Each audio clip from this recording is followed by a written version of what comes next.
Marilah kita bersorak-sorai untuk Tuhan, bersorak-sorak bagi gunung batu keselamatan kita.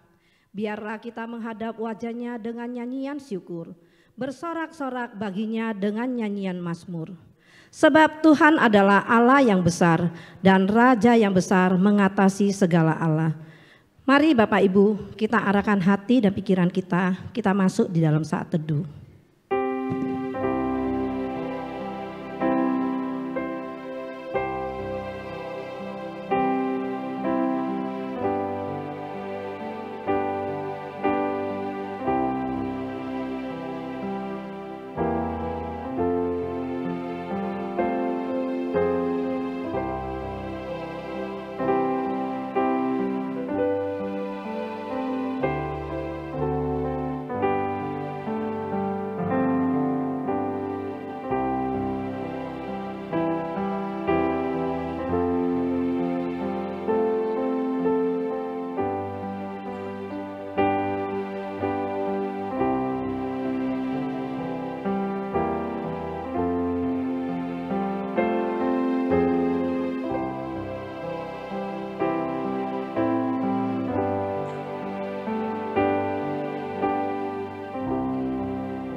Ibadah kita pada pagi hari ini kita mulai dengan pengakuan bahwa pertolongan kita datangnya dari Allah yang menciptakan langit dan bumi serta segala isinya dan yang tidak pernah meninggalkan hasil perbuatan tangannya.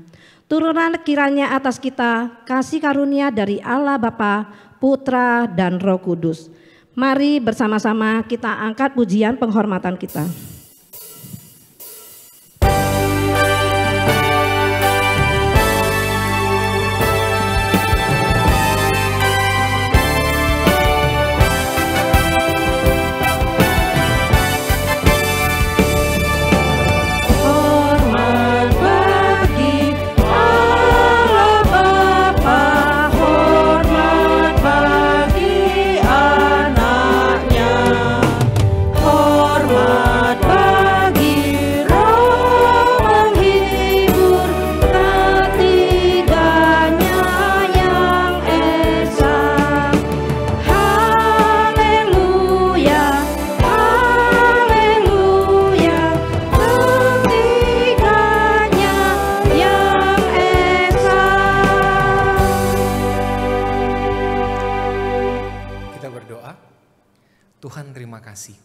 Kasih-Mu yang besar yang boleh kami nikmati di sepanjang kehidupan ini dan sampai saat ini.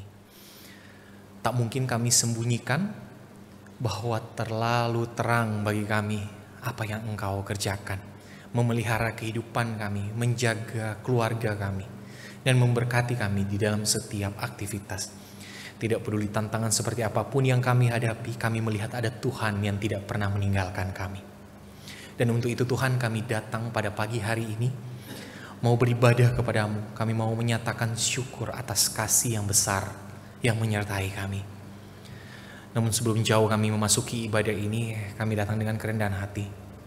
Mengakui di setiap momen kehidupan yang kami jalani, kami melakukan dosa. Baik yang disengaja maupun tidak. Kami mohon ampun atas segala kesalahan kami.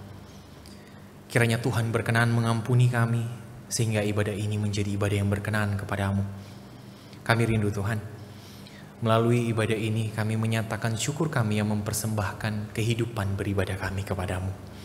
Biarlah Tuhan yang pimpin dari awal sampai akhir ibadah ini berjalan sesuai dan seturut kehendak-Mu. Di dalam nama Tuhan Yesus kami berdoa. Amin.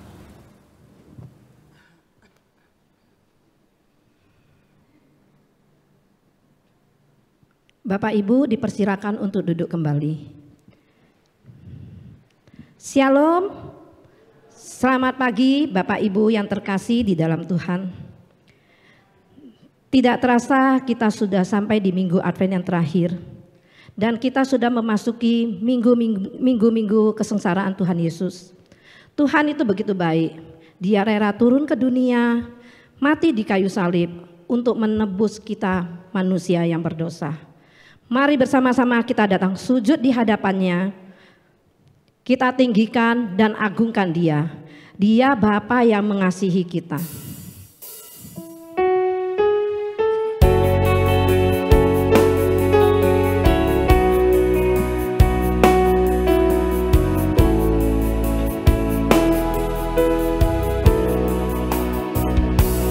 Kau Bapa yang mengasihiku, kuasa-Mu memulihkanku, hati yang baru Kau berikan, untukku dapat melihat rencana-Mu indah bagiku. Kau ada di setiap jalanku, hatiku haus dan lapar akan Engkau. Kaulah segalanya Tuhan, Kaulah segalanya di dalam hidupku. Kerajaan-Mu, kebenaran-Mu, itu bagianku. Kaulah yang kami pandang,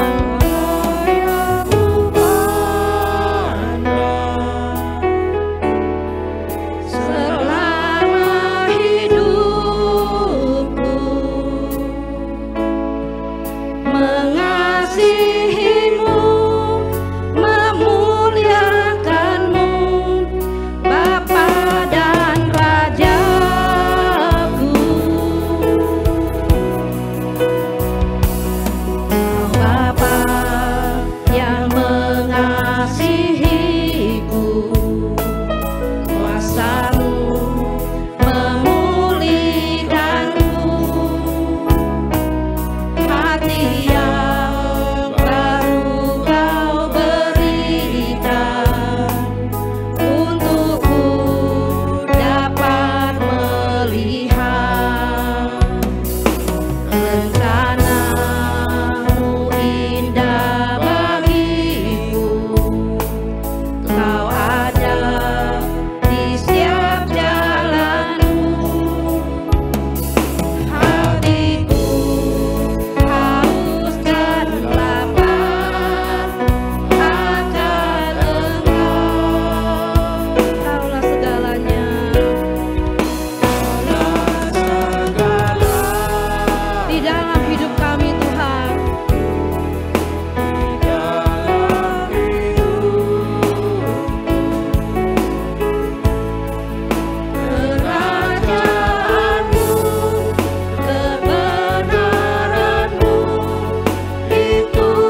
Yesus adalah jalan, kebenaran, dan hidup.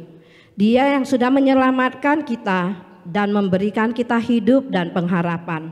Mari kita selalu memandang dan menyembah Dia.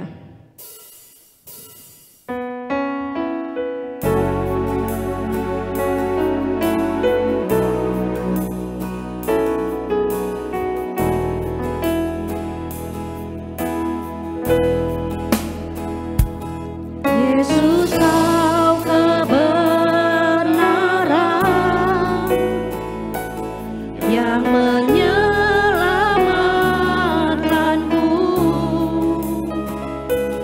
Kau memberikanku hidup dan pengharapan.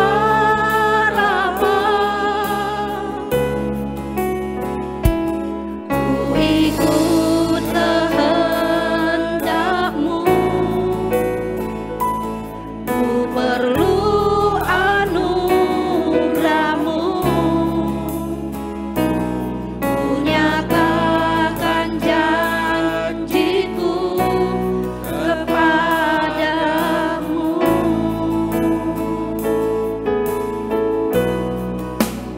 Kalau ku hidup bagimu, hatiku tetap menyembah-Mu. Dunia tak bisa menjauhkanku dari kasih-Mu. Selama ku hidup bagimu, mataku tetap memandang-Mu.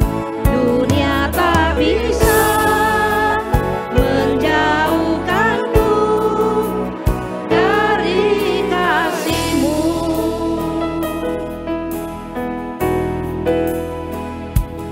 Yesus, Kau kebenaran yang menyelamatkanku. Kau memberikanku hidup dan pengharapan. Kami ikut kehendak-Mu, Tuhan.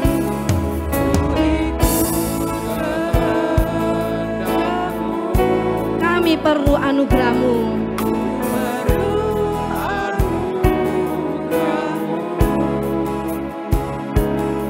Ku nyatakan janjiku kepadamu.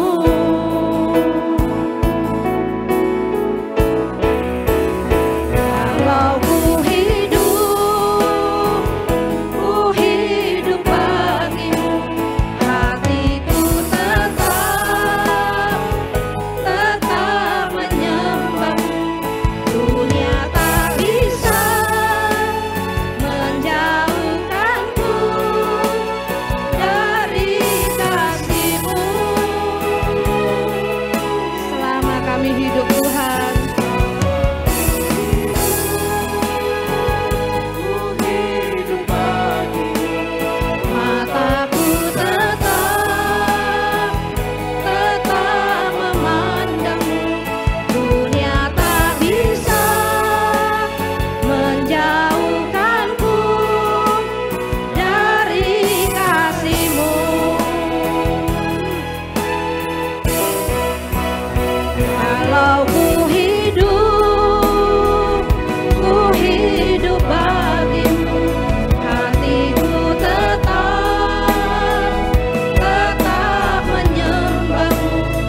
untuk menyambut firman yang akan disampaikan oleh hambanya Evangelis Jody. Mari kita buka hati untuk menerima firman yang akan disampaikan. Kita pujikan Tinggallah Dalam Yesus, singer yang akan terlebih dahulu menyanyikan untuk kita.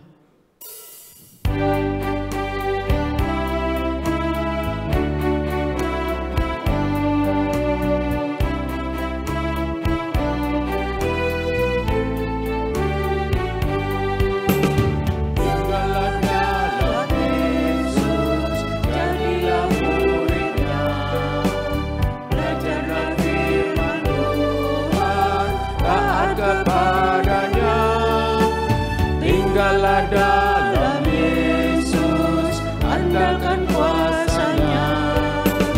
Dia pokok yang benar, kita larang. Mari kita bersama-sama pujikan sekali lagi.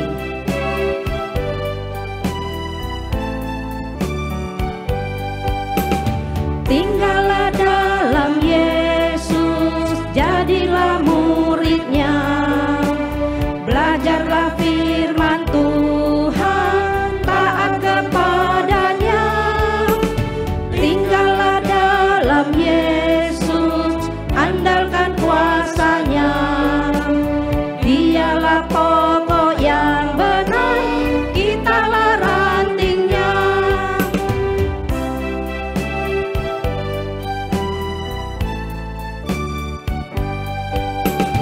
Kita sebagai ranting pasti berbuahlah, asal dengan setia tinggal di dalamnya. Tinggallah dalam Yesus, muliakan namanya. Hidup berlimpah kurnia hanya di dalamnya. Saya mengundang Bapak Ibu untuk bangkit berdiri.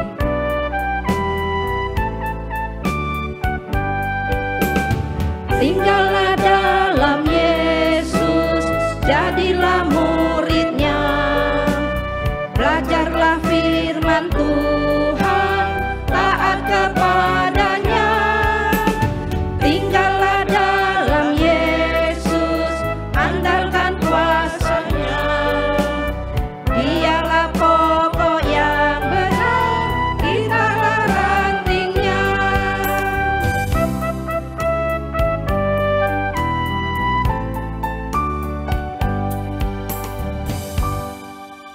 Kita dalam doa. Tuhan, terima kasih, sekarang waktunya kami belajar firman-Mu. Pimpin hati kami Tuhan, sehingga kami boleh benar-benar mempersiapkan diri menyambut kebenaran Tuhan yang akan disampaikan. Urapi juga anak-Mu yang penuh dengan keterbatasan, beri hikmat bijaksana, Roh Kudus tuntun, sehingga dapat menyampaikan apa yang Tuhan kehendaki. Di dalam nama Tuhan Yesus kami berdoa. Amin. Jemaat dipersilakan duduk. Shalom, selamat pagi saudara-saudara.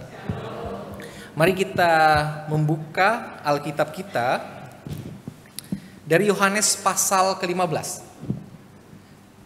Kita buka Alkitab kita dari Yohanes pasal 15 ayat 1 sampai ayatnya yang ke-8. Kalau sudah temukan, kita akan baca silih berganti. Dimulai dari saya.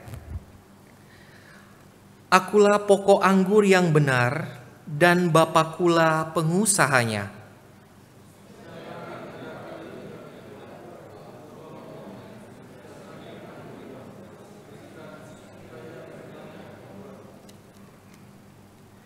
Kamu memang sudah bersih karena firman yang telah kukatakan kepadamu.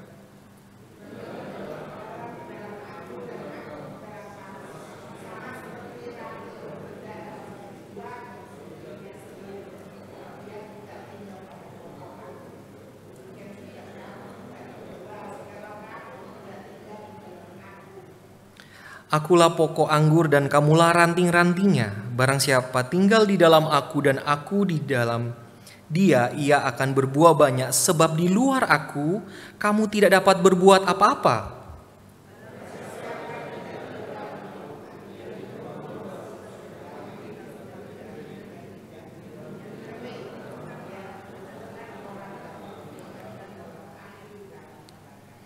Jikalau kamu tinggal di dalam aku dan firman-Ku tinggal di dalam kamu, mintalah apa saja yang kamu kehendaki dan kamu akan menerimanya. Bersama-sama.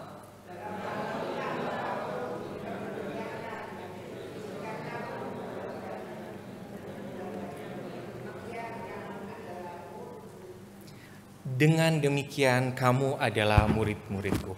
Saudara-saudara, kritik paling berat yang sering menimpa orang Kristen itu adalah apa yang kita lakukan tidak mencerminkan siapa Tuhan kita. Makanya tak heran ketika Mahatma Gandhi itu berkata pada waktu orang mengajak dia untuk jadi orang percaya, dia itu bilang, kalau seandainya orang Kristen kelakuannya seperti Tuhan yang dia sembah, seperti ajaran Yesus, tentunya India sepenuhnya udah jadi orang Kristen.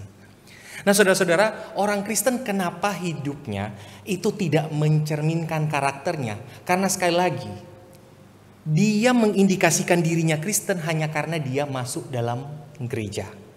Hanya karena dia terlibat banyak pelayanan. Sehingga dia langsung mengasumsikan dia Kristen. Tapi pada bagian ini kita akan belajar melalui firman Tuhan yang udah kita baca. Yaitu Kristen bukan cuma sekedar istilah.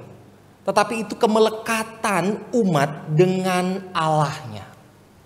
Saudara-saudara, ketika Yesus mengajar para murid, ini dalam situasi mencekam. Ini momen di mana Yesus terakhir kali khotbah kepada para murid di dalam satu ruangan di mana mereka bisa bercengkrama dengan intim. Namun di saat yang bersamaan, Tuhan Yesus sebenarnya sedang mau menguatkan mereka dan sedang mau menjelaskan kehidupan umat percaya dan hubungannya dengan Sang Pencipta. Makanya Yesus pada bagian ini memakai perumpamaan pokok anggur dan ranting-rantingnya. Pokok anggur diterangkan kepada dia, bapa pengusaha, dan murid-murid yang mendengarkan pada waktu itu adalah ranting. Di situ juga menarasikan tentang satu kehidupan di mana ranting yang baik, itu adalah ranting yang berbuah, itu pasti dibersihkan oleh Bapa. Sedangkan ranting yang tidak berbuah, hidup yang tidak berguna, yang menjadi hama, itu pasti dibuang. Dan ketika Yesus sedang berbicara kepada para murid, konteks ini di ayat-ayatnya sebelumnya menceritakan tentang ada murid yang udah nunjukin dia sebenarnya orang yang lebih pantas dibuang.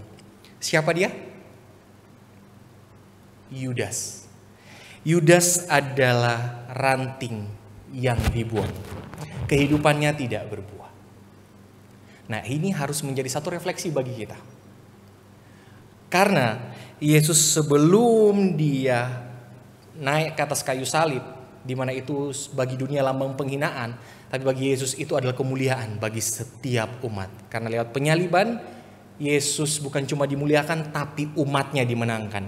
Dan di saat yang bersamaan, Yesus sedang memilah mana murid yang sejati dan bukan. Dan itu diukur oleh kemelekatan kepada Kristus. Mari kita belajar perlahan-lahan bagian ini. Nah saudara-saudara, bukan tanpa alasan Yesus menggunakan perumpamaan pokok anggur.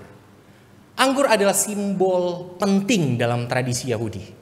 Yang pertama, anggur itu melambangkan berkat, damai, dan kelimpahan. Nah saudara-saudara, pokok anggur juga itu digambarkan, diukir di gerbang utama bait suci. Dan itu terbuat dari emas. Untuk menyatakan umat percaya, orang Israel itu adalah pokok anggur yang akan jadi berkat bagi bangsa-bangsa, bahkan lebih jauh lagi bagi dunia. Dan Israel itu menjadi pokok anggur. Namun sayang, dia menjadi pokok anggur yang gagal, hidupnya tidak berbuah, dan bahkan dia menjadi batu sandungan. Seharusnya melalui Israel menyebar dan menyinari bangsa-bangsa di sekitar. Tapi sayang, bangsa Israel justru berkecimpung di dalam kehidupan bangsa-bangsa lain yang menyakiti Allah. Sehingga bangsa Israel itu menjadi bangsa yang gagal. Dan menarik, pada bagian ini Yesus mendeklarasikan dirinya, akulah pokok anggur, di depan murid-muridnya yang notabene orang Yahudi. Tentu ini sesuatu yang fatal ketika Yesus mendeklarasikan dirinya adalah pokok anggur. Di saat yang bersamaan Yesus sedang menyinggung bahwa pokok anggur yang kalian pikir selama ini, yang kalian klaim karena itu sering diucapkan Allah bahwa kalian adalah umat pilihan yang menjadi kebanggaan Allah adalah pokok anggur. Dan di sini Yesus sedang berbicara, aku Allah yang mendeklarasikan diriku pokok anggur di dalam penggenapan Israel yang sejati, dan kalian pokok anggur yang mencemarkan nama Allah. Ketika Kristus mendeklarasikan dirinya, Kristus mau menjelaskan kepada mereka, orang yang berbuah itu adalah orang yang melekat kepada pokok anggur. Kehidupan orang yang mencerminkan Allahnya, kehidupan orang yang mencerminkan Tuhannya lewat praktik hidup sehari-hari, itu adalah orang yang terhubung dengan penciptanya. Dan makanya Kristus berkata, aku adalah pokok anggur. Yesus sendiri adalah pokok anggur yang benar, yang melaluinya dunia menerima berkat. Yang melaluinya kita pun mengenal Kristus, Tuhan dan Juru Selamat. Saudara-saudara, kita perlu perhatikan. Ini merupakan satu warisan kekal yang diberikan bagi orang di luar Yahudi. Karena orang Israel kalau bicara warisan, itu berhubungan selalu dengan tanah. Itu selalu berhubungan dengan keturunan. Tapi ketika Yesus berbicara tentang warisan kekal, aku adalah pokok anggur yang melaluimu dunia mengecap yang manis dari Allah. Yesus sedang berbicara warisan yang aku berikan bagi dunia adalah menyelamatkan mereka yang hendak terbuang karena dosa. Yang sudah hendak terbuang karena dosa, Israel yang seharusnya menjadi pelopor berita keselamatan, justru mereka pasif, dan lebih daripada itu mereka memberontak kepada Allah. Nah saudara-saudara, mari kita lihat di bagian berikut di ayat 1b dan ayat 2. Lebih baik kita baca sekaligus 2 ayat ya. Mari kita baca sama-sama. Di sini menceritakan tentang Bapa yang adalah pengusaha kebun anggur itu. Mari kita baca 1, 2, 3. 1, 2, 3. Akulah dan setiap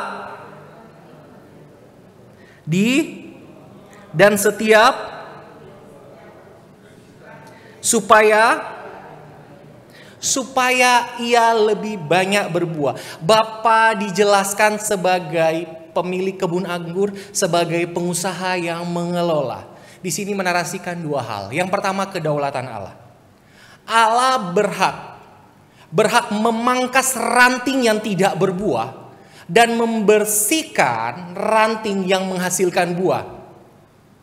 Di situ kita sudah sedikit singgung tentang Yudas, ranting yang tidak berbuah.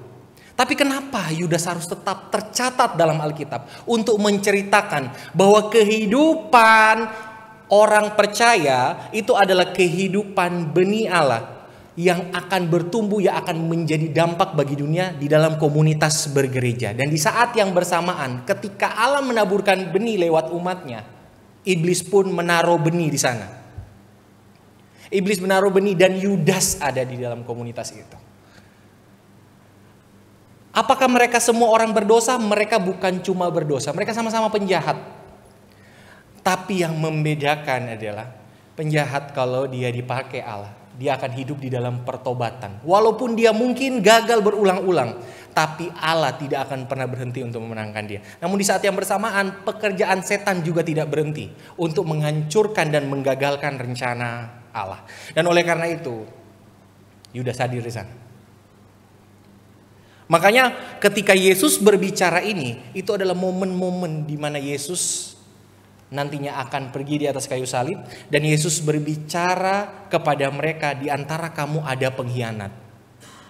Dan dia ngomong, setan lakuin apa yang mau lu lakuin. Dan akhirnya Yudas pergi menjual Yesus. Nah saudara-saudara, ini sesuatu hal yang riskan, tapi ini realita kehidupan kita bergereja. Tidak semua yang di dalam gereja itu anak Tuhan. Saya berani klaim itu. Tidak semua yang di dalam gereja itu anak Tuhan. Tetapi anak Tuhan pasti datang ke dalam gereja. Amin. Makanya tidak sedikit orang-orang itu ketika beribadah, dia itu salehnya kayak Paulus. Ketika di dalam gereja, kehidupan ibadahnya itu membuat orang terharu. Tetapi ketika dia di luar gereja, tidak jauh beda dengan penjahat. Saudara-saudara, kita sering melihat tulisan selamat beri di dalam gereja atau di mana? Tulisan selamat beribadah. Seharusnya tulisan selamat beribadah itu bukan cuma di dalam gereja.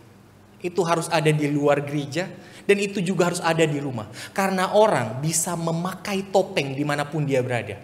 Di gereja dia memakai topeng kesalehan, di luar gereja dia lepas topengnya dan dia jadi jahat betul ke keluarga, dia jadi jahat betul ke karyawan dan ke sesama rekan kerjanya.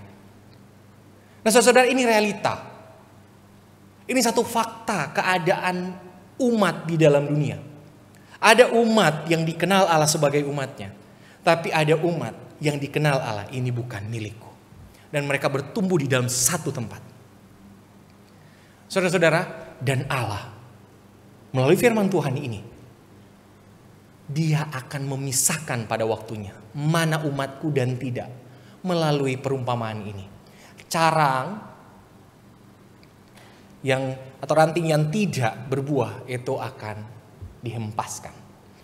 Dan berikut kita melihat ketika Bapa sebagai pengusaha kebun anggur berbicara juga tentang Allah yang memelihara umatnya, yang memelihara murid yang melekat kepada pokok anggur. Ranting yang benar-benar hidup melekat pada pokok anggur tidak akan terlepas selamanya. Dan ini klaim Yesus. Siapa yang ada di genggamanku, dia tidak akan terlepas. Dan siapa yang ada di genggaman Yesus, seharusnya dia menghasilkan buah. Satu praktek hidup yang nyata. Bapak, Ibu, Saudara sekalian, kita harus membedakan diri kita pada waktu kita mengenal Yesus dan pada waktu kita sebelum mengenal Yesus. Apakah ada perubahan hidup yang signifikan atau tidak? Kalau masih sama aja kehidupan kita sebelum dan sesudah mengenal Yesus, kehidupan kita sama persis, gak ada bedanya, itu perlu dijadikan tanda awas kepada kita. Umat siapa kita ini? Karena pada faktanya, kehidupan orang Kristen yang berbuah itu adalah satu paket dengan kehidupan orang yang diselamatkan Allah. Saudara-saudara, maka saya mengutip satu pernyataan dari C.S. Lewis ketika dia berkata seperti ini. Kalau iblis tidak dapat membuat kita berdosa, perkosa orang, berzina, korupsi, dan lain sebagainya, iblis akan buat kita rajin pelayanan, rajin ibadah, tapi hidup kita jauh dari Tuhan. Dan bukankah banyak orang yang seperti itu? Saya bilang kepada remaja-remaja di mana saya melayani, 2 tahun terakhir mereka udah mulai aktif mengisi semua lini pelayanan, termasuk pelayanan bagian altar. Tapi selalu saya sounding ke mereka, Dek, kakak masih punya kuasa untuk membuat kalian stop melayani. Kakak akan bertanggung jawab di hadapan pengurus. Kalau kehidupan spiritualitas kalian tidak ada, tapi kalian sambil melayani Tuhan, mungkin kalian di depan jemaat, di depan pengurus, di depan hamba Tuhan termasuk kakak akan puji karena kalian rajin. Tapi apa gunanya semua itu kalau Tuhan tidak melihat itu sebagai pelayanan yang berkenan kepada Dia? Saudara-saudara, kemelekatan kepada Tuhan itulah yang seharusnya menjadi alasan saudara dan saya melayani. Kalau tanpa itu, kita cuma sekedar membuang-buang waktu dengan sia-sia. Jadi hati-hati, pelayanan kita pun perlu dievaluasi. Apakah karena kita melekat pada pokok anggur itu, sehingga kehidupan kita berbuah dengan rasa syukur, saya mau melayani Allah dengan sesama. Saudara-saudara, kita lanjut.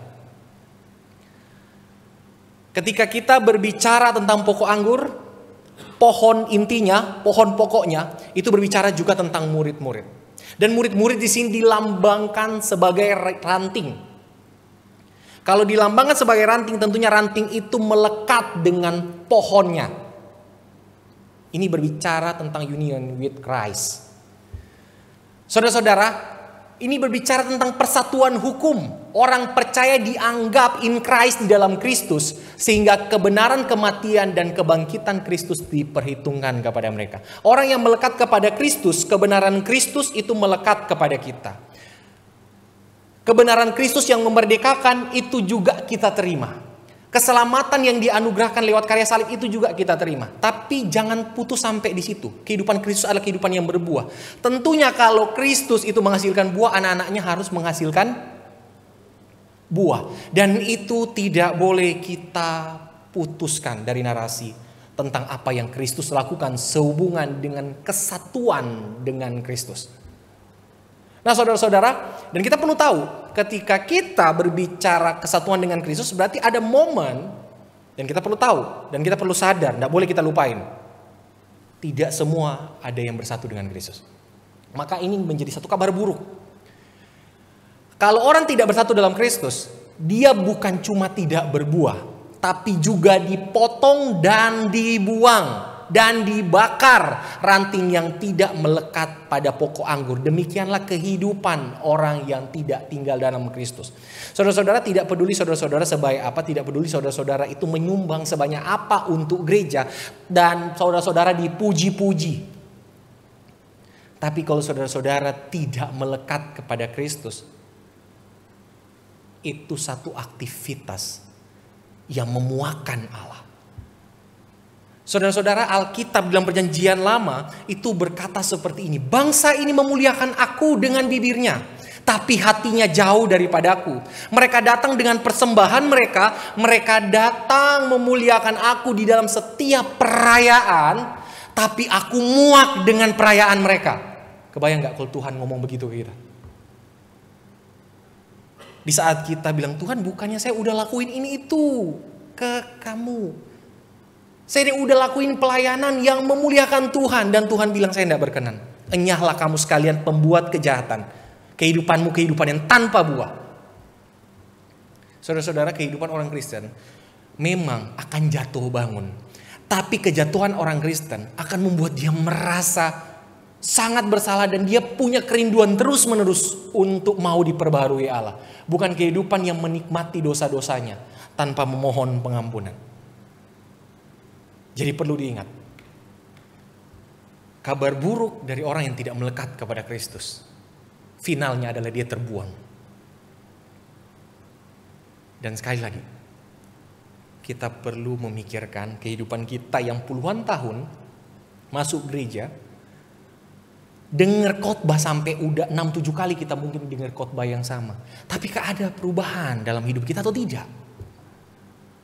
Mari saudara-saudara kita belajar. John Calvin berkata seperti ini. Sebagaimana pokok anggur mengalirkan sari hidupnya ke ranting-ranting, demikianlah Kristus memberikan hidupnya kepada kita melalui rohnya agar kita berbuah. Ingat ya, Kristus memberikan kita hidup, bukan hidup untuk semena-mena. Kristus memenangkan kita, Kristus menyelamatkan kita, bukan setelah itu hidup semraut, tetapi hidup yang harus menghasilkan buah. Dan perlu disadari, tanpa melekat kepada Kristus, kita sebenarnya tidak berbuat apa-apa. Jadi jangan kira kebaikan kita itu bisa merayu Allah untuk memuji kita. Jadi jangan kira kebaikan kita itu akan membuat Allah memuji-muji kita. Saudara-saudara, itu satu hal yang sia-sia. Kenapa? Kalau kita tidak melekat kepada Kristus. Orang Kristen yang tidak mengandalkan kemelekatan kepada Kristus dan dia mengandalkan perbuatan baiknya, bagi Tuhan itu seperti kain kotor di hadapan Allah. Tidak ada artinya sama sekali. Karena orang bisa dengan egois berpikir bahwa tindakan saya sehubungan dengan kebaikan, itulah yang membuat Allah berkenan kepada kita. Tidak, saudara-saudara. Yang membuat Allah berkenan kepada kita, itu adalah apa yang Yesus kerjakan bagi kita. Dan kemelekatan dengan Kristus itulah yang membuat kita hidup menghasilkan buah. R.C. Sproul itu berkata seperti ini. Keberhasilan berbuah bukan tentang usaha manusia, tetapi tentang tinggal di dalam Kristus. Ranting tidak berusaha keras menghasilkan anggur. Ia hanya menerima hidup dari pokok anggur. Untuk aplikasi sederhananya begini. Saudara-saudara, ketika kita berbicara kehidupan yang berbuah, kehidupan yang menghasilkan praktik buah roh di dalam hidup sehari-hari, itu hanya mungkin kalau kita tinggal di dalam Kristus dan Kristus di dalam kita. Kenapa? Perbuatan baik orang-orang yang telah percaya kepada Kristus itu akan otomatis terjadi, walaupun tidak langsung semua. Itu akan otomatis terjadi. Yang pertama, itu sebagai ucapan syukur pada waktu kita berbuat baik. Orang-orang yang telah diselamatkan Kristus pasti akan berbuat baik. Tapi berbuat baiknya itu bukan untuk memperoleh pahala sehingga Allah berkenan akan dia. Tapi untuk menyatakan rasa syukur dia yang telah lebih dulu menerima kebaikan Allah. Sehingga saya mau melakukan yang baik ini. Dan melalui kebaikan saya ini nama Tuhanlah yang dimuliakan, bukan saya. Karena tidak sedikit orang ketika berbuat baik tujuannya macam-macam, mengendalikan orang. Ada orang berbuat baik tujuannya macam-macam. Ada untuk supaya menuai puji-pujian. Dan Tuhan bilang silakan, itu upahmu. Ketika kamu berbuat baik dengan tujuan supaya menerima pujian, ya udah, lu udah dapatin. Tapi jangan berharap bahwa untuk memperkenankan saya. Tidak mungkin.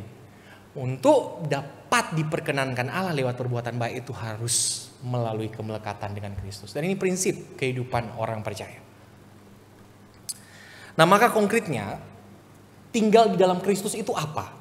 Tinggal di dalam Kristus yang pertama itu memiliki iman pada Kristus. Saudara-saudara, memiliki iman pada Kristus ini tidak boleh ditawar. Kehidupan orang yang berbuah dalam komunitas orang percaya, kalau dia tidak memiliki iman itu bukan buah. Nah, makanya ketika orang percaya itu menghasilkan buah, itu harus diawali ketika dia punya iman kepada Kristus. Setelah dia memiliki iman kepada Kristus, dia memiliki relasi kasih dengan Tuhan dan sesama. Karena begini saudara-saudara, ada banyak orang beriman kepada Tuhan Yesus. Beriman kepada Tuhan Yesus kadang cuma beriman sejauh situasi sedang dalam keadaan bagaimana. Saya misalnya ambil contoh ya. Kalau konkretnya di anak-anak muda itu, dia mencari Tuhan, dia beriman, Tuhan itu akan kasih jodoh kalau dia jomblo. Dia beriman Tuhan akan kasih pasangan hidup. Itu aja. Terlepas daripada itu, dia merasa dia pintar, dia merasa orang tuanya sanggup dan orang tuanya punya kapasitas lebih untuk sekolahkan dia, nggak urusan belakang tentang Tuhan. Saya punya jaminan lain di luar Tuhan. Sama seperti orang yang ketika dia misalnya ya, ambil contoh konkret lain di dalam pelayanan. Dia yakin dia dipakai di dalam pelayanan. Itu dia merasa bukan karena Tuhan make dia, tapi dia merasa karena dia dibutuhkan sehingga orang gereja pakai dia. Maka Martin Luther itu berkata seperti ini. Bukan karena kamu bisa, kamu dipakai Tuhan, tapi karena kamu dipakai Tuhan, makanya kamu bisa. Nah, saudara-saudara, iman kita ini adalah seharusnya iman tentang memberikan hidup sepenuhnya itu dikendalikan Allah. Sehingga masuk ke bagian kedua, kita punya hubungan kasih dengan Allah. Nah, hubungan kasih dengan Allah itu haruslah terdampak kepada hubungan dengan sesama. Nah, saudara-saudara, ada konsekuensi lain. Ketika saudara-saudara tinggal di dalam Kristus, saudara-saudara mengasihi Tuhan, makin mengenal Tuhan, saudara-saudara akan sangat sensitif dengan dosa. Dan saudara-saudara akan berbicara kebenaran, itu pastinya. Dan kalau berbicara kebenaran, saudara-saudara pasti akan dibenci. Dan itu konsekuensi untuk melekat pada Kristus. Tapi di saat yang bersamaan Tuhan tetap meminta kita mengasihi orang yang benci kita. Dan itu satu fakta yang tidak bisa kita lupa. Nah, saudara-saudara, apakah itu ada di dalam diri kita? Ingat ya, jangan sampai juga kita berkata sambil menyanyi kita mengasihi Tuhan, ketika menyanyi lagu tentang kasih air mata kita jatuh-jatuh, tapi kepada sesama kita sulit mengampuni. Saudara-saudara, marah itu wajar, Tuhan pun marah kok. Tetapi yang tidak boleh terjadi dalam kehidupan anak Tuhan itu adalah hidup dalam kebencian. Karena Tuhan sendiri ketika menyelamatkan kita, Tuhan pun kasih pesan. Lu udah terlebih dahulu diampuni. Jadi belajar ampuni orang lain. Sakit, tapi itu harus kita lakukan. Sebagai orang yang melekat kepada Kristus. Dan seharusnya dia memiliki praktek hidup kepada sesama. Yang ketiga adalah mentaati dan menghidupi firman Tuhan. Kita berkata, oh saya ini sungguh-sungguh ke Tuhan. Dari Senin sampai Minggu saya di gereja terus. Tapi coba tanya, apakah dia baca firman Tuhan? Oh enggak perlu, saya udah hafal, dari sekolah minggu saya udah dengar. Coba tanya, apakah dia menghidupi firman Tuhan? Enggak perlu, yang penting saya melayani. Tuhan udah suka itu. Nah saudara-saudara, ini fatal sekali ya. Kehidupan orang percaya itu adalah kehidupan yang berhubungan, yang mempunyai relasi, yang nempel, dekat dengan sang penciptanya. Untuk itu, dia harus punya ketaatan kepada si pencipta. Dan bagaimana taat kepada pencipta? Itu harus tahu si pencipta ngomong apa. Makanya kita harus bergaul dengan firman-Nya. Tanpa bergaul dengan firman-Nya, tanpa menghidupi firman-Nya, gak mungkin kita taat kepada Tuhan. Itu omong kosong paling besar. Maka salah satu indikasinya kita melekat kepada Kristus, kita mentaati dan menghidupi firman yang kita baca. Dan yang terakhir itu adalah memiliki kehidupan berdoa. Saudara-saudara, beriman itu benar, bagus. Tapi jangan sampai kita ngomong kita beriman yang tidak ada skala ukurannya, dan kita cuma klaim-klaim doang, tapi kita tidak memiliki kehidupan berdoa. Kehidupan berdoa hanya sekedar format harian begitu loh, kegiatan template. Makan berdoa, tidur berdoa, begitu-begitu doang. Tidak ada satu relasi yang intim. Tidak ada percakapan dua arah antara pencipta dan ciptaan. Tidak ada komunikasi yang hangat. Akhirnya kehidupan orang percaya itu kehidupan yang sangat membosankan. Dilihat Allah pun bingung, ini orang ini memang benar-benar sungguh-sungguh berdoa atau cuma kebiasaan berdoa dia? Karena memang setiap mau makan pasti berdoa. Nah saudara-saudara, ingat ya, berdoa juga bukan upaya untuk mengendalikan Allah. Ingat, berdoa juga bukan sarana ngatur-ngatur Allah. Ingat, berdoa bukan media untuk memanipulasi Tuhan. Karena Tuhan kasih media berdoa agar kita bisa minta, dan akhirnya kita ngatur-ngatur Tuhan lewat doa itu. Ini celaka. Doa itu adalah bagaimana kita tunduk dengan apa yang Allah mau. Di dalam komunikasi dua arah, berdoa itu adalah media di mana kita bukan cuma sekedar ngomong tok ke Tuhan. Tapi kita mau tanya, Tuhan apa yang lu mau di dalam hidup saya? Jadi, sesuai dengan kehendak-Mu.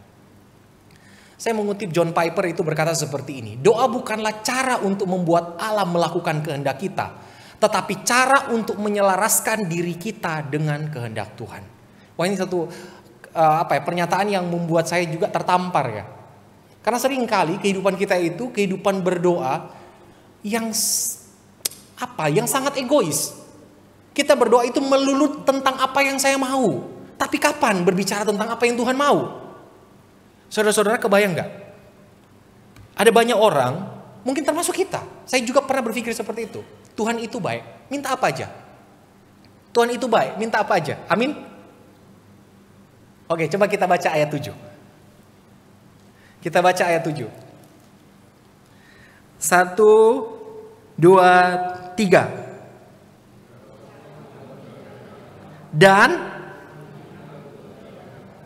mintalah apa saja yang kamu kehendaki dan kamu akan. Jadi minta apa saja yang kita kehendaki dan kita akan terima. Amin. Akan amin, karena memang ini nikmat banget. Kebayang gak kalau saya minta begini? Semoga saya pulang Puri udah ada Alphard terparkir.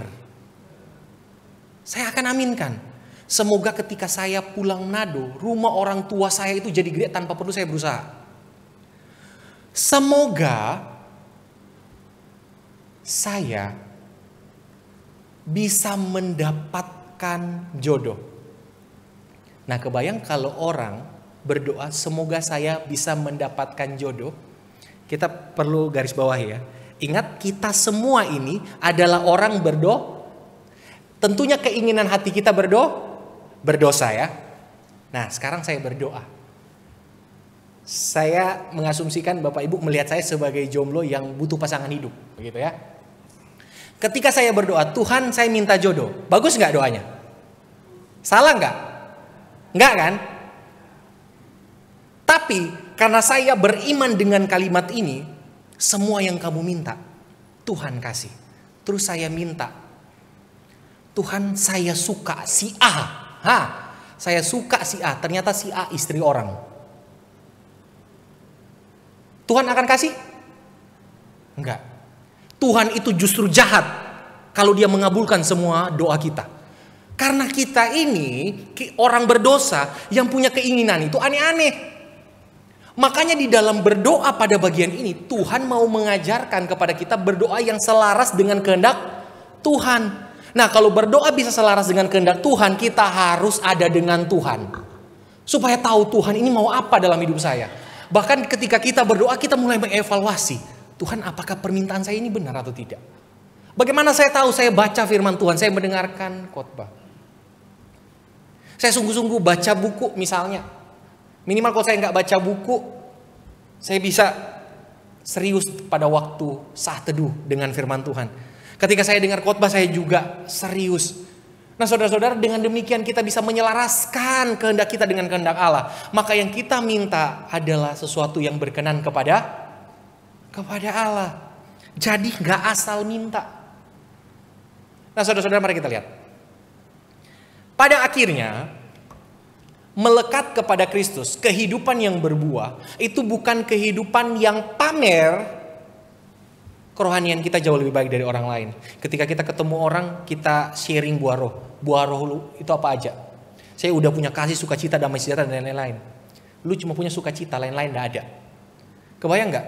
Kalau kehidupan orang percaya untuk melekat kepada Kristus, berbuahnya cuma diukur dari hal itu. Orang Kristen akan sombong dengan kebaikannya. Orang Kristen akan sombong, akan egois dengan semua yang dia rasa baik bagi dirinya. Oleh karena itu saudara-saudara, kita perlu sadar tujuan akhir dari kehidupan murid Kristus yang berbuah itu adalah Allah dimuliakan. Dengan buah roh itu kita sedang mencerminkan Kristus di dalam hari-hari kita. Mau gagal gak apa-apa, kita coba terus mencerminkan Kristus sehingga kita bisa dikatakan surat Kristus yang terbuka. Pada waktu orang melihat kita, orang akan tahu kayaknya ini anak Tuhan. Makanya saudara-saudara, ini agak eksklusif ya. Teologi reform itu yang saya suka adalah penekanannya tentang keselamatan itu adalah anugerah. Nggak cuma titik di situ. Yaitu apa?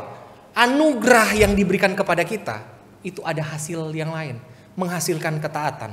Ketaatan kepada kehendak Tuhan itu akan membuat kita hidup menghasilkan buah. Nah, kita taat karena kita melekat kepada sang pokok anggur.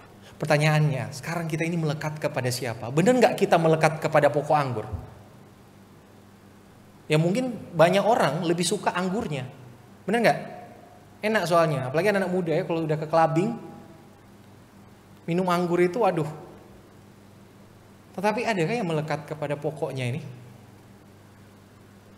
Sehingga kehidupan kita itu adalah kehidupan yang memberikan sukacita bagi orang lain, kedamaian bagi orang lain. Tapi sekali lagi, tidak semua orang akan bersukacita dengan kehadiran kita kalau kita benar-benar menghidupi kebenaran Tuhan.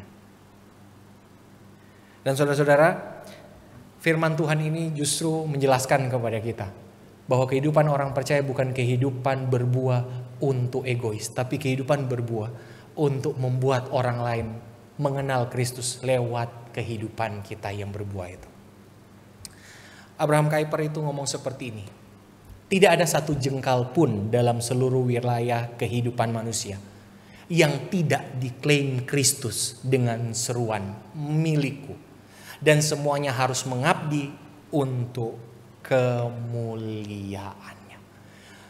Saudara-saudara yang terkasih dalam Tuhan, kalau kita mengaku kita ini anak Tuhan, kita harus mengaku setiap praktek hidup kita, dimanapun kita berada, itu adalah miliknya Tuhan. Dan seharusnya melalui itu, Tuhan bisa dilihat di sana. Kita mempraktekkan satu kehidupan di mana saya mau kerja sungguh-sungguh, bukan cari muka ke bos supaya gaji naik, bukan jabatan naik. Tapi saya mau melakukan itu dengan sungguh-sungguh karena saya tahu ini adalah buah dari iman kepada Kristus. Pada waktu saya terjun di dalam dunia kerja, di sana saya diutus. Pada waktu saya misalnya jadi seorang pelajar, saya mencerminkan Kristus di sana karena saya tahu apa yang saya lakukan ini pun adalah milik Allah. Saya mau belajar sungguh-sungguh bukan untuk bersaing dengan orang di sekitar saya, tapi saya mau menunjukkan tanggung jawab anak Tuhan yang diberikan anugerah untuk belajar, saya pakai dengan sungguh-sungguh. Sehingga apa yang saya lakukan nama Tuhan bisa dimuliakan. Saudara-saudara, terlalu banyak cara untuk kita bisa berbuah di mana aja. Tapi pertanyaannya, mau nggak kita berbuah? Semua orang mungkin akan jawab mau. Tapi pertanyaan terakhir, siapa yang mau melekat kepada Kristus? Melekat kepada Kristus sesuatu yang sangat menjengkelkan. Kenapa? Terlalu banyak aturan kita pikir. Terlalu banyak hal yang menjengkelkan. Tapi percayalah, kalau kita melekat kepada Kristus, yang kita sebut menjengkelkan itu jauh lebih baik ketimbang kita hidup di luar Kristus. Karena di luar Kristus kita bukan cuma hidup tidak berbuah, kita itu hidup menjadi bencana bagi orang lain. Ketika kita di luar Kristus, bukan cuma kita jadi bencana bagi orang lain, tapi kita juga sedang dinantikan maut. Tanpa perlu maut mengejar kita, maut menanti dengan sabar kehidupan anak-anak yang ada di luar Kristus. Karena dengan kondisi di luar Kristus, kita berarti sedang mengklaim secara tidak langsung, saya bisa berbuah sesuai dengan mau saya tanpa Allah. Dan berarti kita siap dibuang. Namun janganlah itu terjadi kepada kita anak-anak Tuhan. Mari kita melekat kepada Kristus karena kita tahu bahwa hanya melalui Dia kehidupan saya bisa bermakna. Hanya melalui Yesus yang ada pokok anggur itu, kehidupan saya bisa dilihat orang lain sebagai anak-anak Tuhan yang mencerminkan sukacita surgawi di dalam praktek hidup sehari-hari. Kiranya firman Tuhan ini boleh memberkati kita dan menuntun kita kepada satu kehidupan untuk selalu melekat kepada Sang Pemilik hidup, sehingga kehidupan berbuah itu tidak hanya sekedar slogan orang Kristen. Kita berdoa. Tuhan, terima kasih untuk kasih setia-Mu bagi kami. Tuhan memimpin kami kepada satu kehidupan yang menghasilkan buah, yaitu ketaatan, sehingga melalui hidup kami yang taat kepada firman-Mu, kami mencerminkan cinta Kristus bagi dunia. Tuhan, mungkin ini sulit, tapi kami mohon lewat dan oleh karena belas kasihan-Mu, ketika kami melekat kepadamu, tuntun kami terus Tuhan, agar kehidupan berbuah kami adalah tindakan yang nyata dan bukan cuma sekedar omongan. Sekali lagi kami serahkan kehidupan kami percaya bahwa Tuhan tidak pernah meninggalkan kami, ranting-ranting yang melekat pada pokok anggur yang benar itu. Di dalam nama Tuhan Yesus kami berdoa. Amin.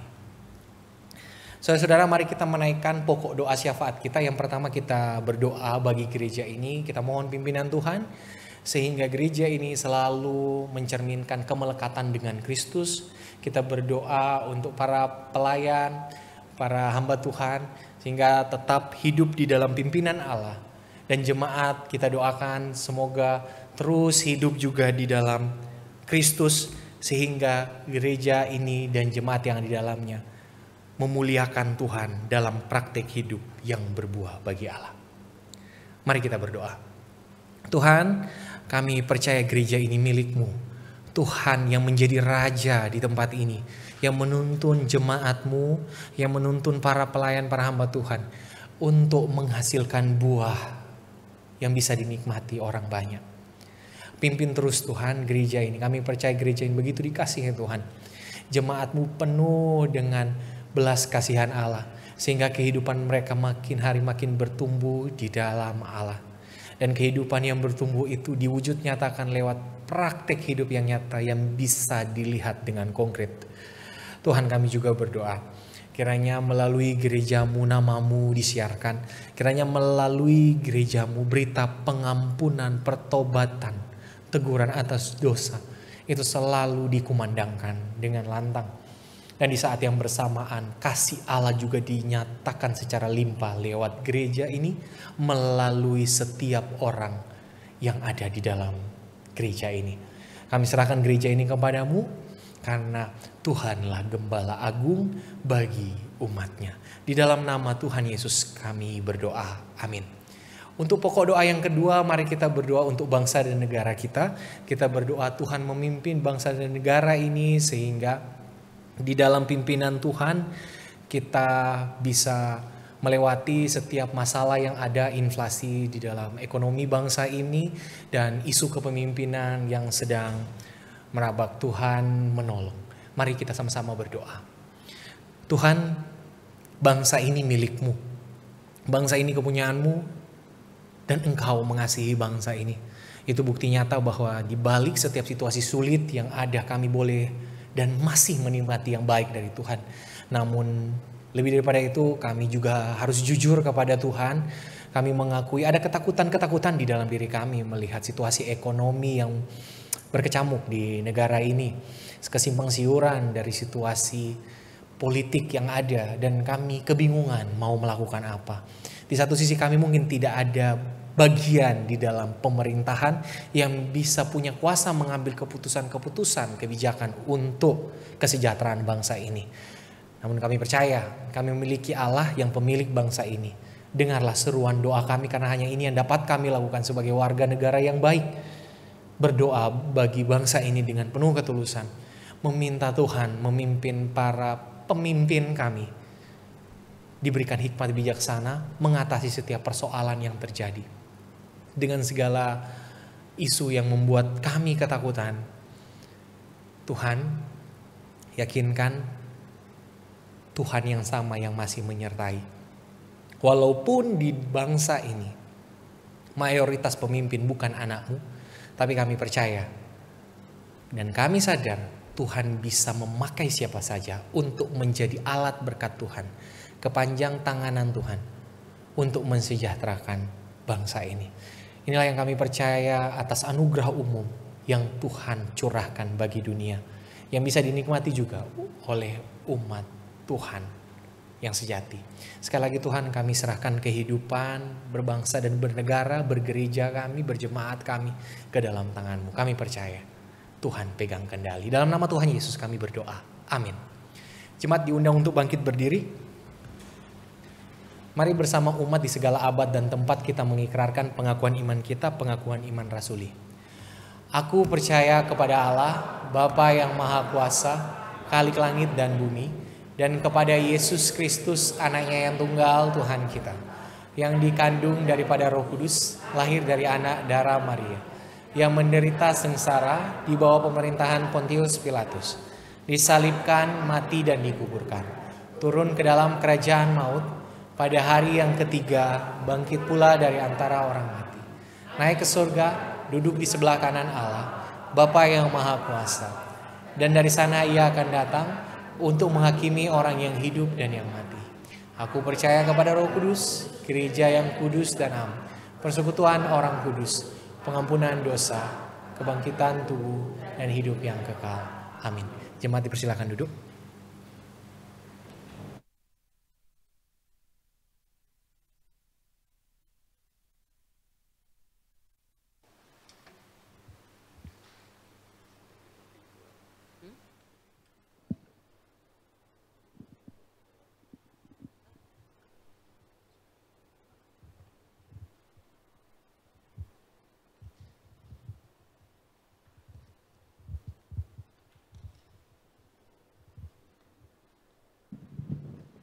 Saatnya kita memberikan persembahan sebagai ucapan syukur atas apa yang sudah Tuhan berikan kepada kita. Mari kita memberikan yang terbaik untuk mendukung pekerjaan Tuhan.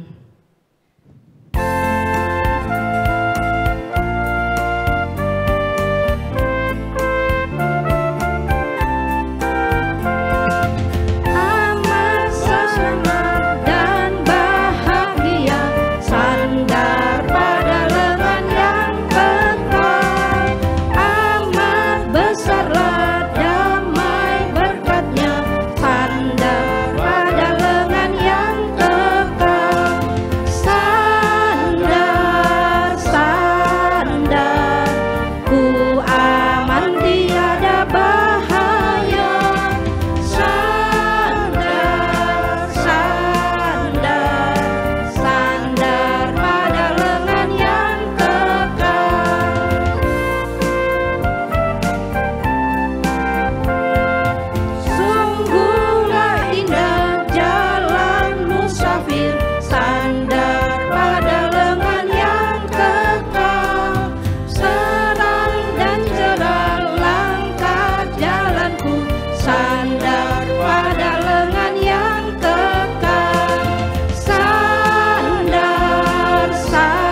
Mari kita berdoa.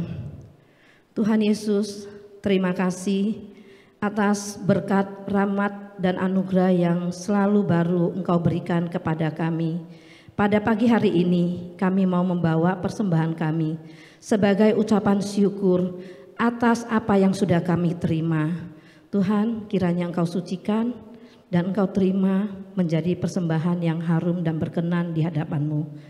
Kami juga menyerahkan untuk setiap para pengurus, kiranya Engkau memberikan mereka hikmat agar mereka bisa mengelola dengan baik dan benar sesuai dengan apa yang Engkau kehendaki.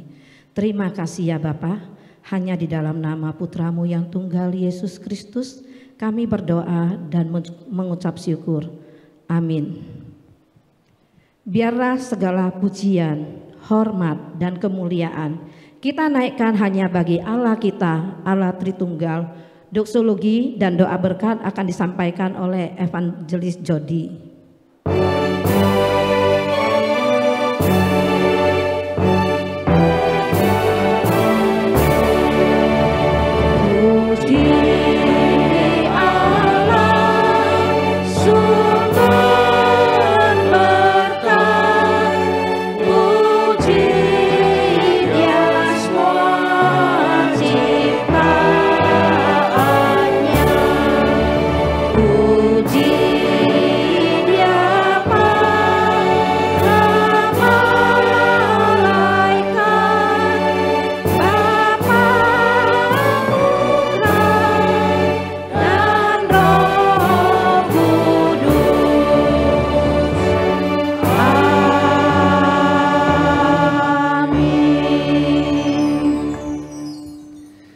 Tuhan, kami berterima kasih untuk kasih-Mu yang memimpin ibadah ini boleh berlangsung dengan baik.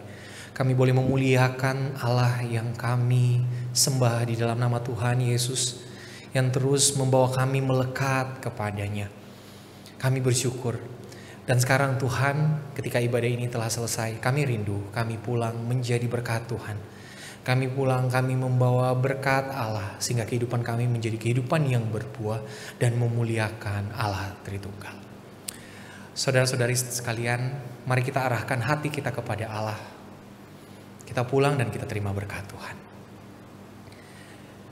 Kiranya kasih karunia, damai sejahtera, pertolongan, perlindungan, tuntunan, penyertaan dari Allah Tritunggal terus menyertai perjalanan kehidupan kita yang menghasilkan buah. Itu boleh terjadi terus sampai Tuhan Yesus datang kedua kali. Amin.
Ibadah telah selesai, saat teduh, selamat hari Minggu, Tuhan memberkati. Bapak Ibu dipersilakan duduk kembali.